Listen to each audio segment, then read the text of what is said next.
আসসালামু আলাইকুম। প্রায় ২ দিন অসুস্থ থাকার পরে আজকে আবার ওয়েটটা মাপলাম। ওয়েট একদিনে ভালোই বেড়ে গেছে। এই হচ্ছে বডি কন্ডিশন আমার। ওয়েট প্রায় ১ কেজির কাছাকাছি বেড়ে গেছে মাত্র ২ দিনে। সকালে উঠেই আমি ওটস আর খেজুর, কাঠবাদাম দিয়ে ব্লেন্ড করে এটা সকালের নাস্তা হিসেবে খেয়ে নিবো। শরীরটা অনেক দুর্বল অসুস্থ হওয়ার কারণে। তারপরেও ২-৪ দিন ঠিকমতো এক্সারসাইজ করতে পারিনি। খাওয়া-দাওয়ার অনিয়ম হয়েছে, ওজনও বেড়ে গেছে।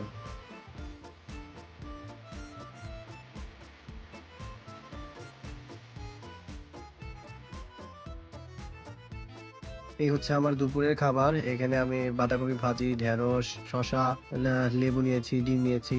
আর প্রোটিনটা একটু বেশি রাখছি সবসময়। মাংস আর হচ্ছে ডিম আমি খাই বা মাছ বা ডিম খাই। কারণ হাই প্রোটিন রাখলে ফ্যাট লসটা একটু দ্রুত হবে। সবার সাজেশন অনুসারেই ফলো করতেছি।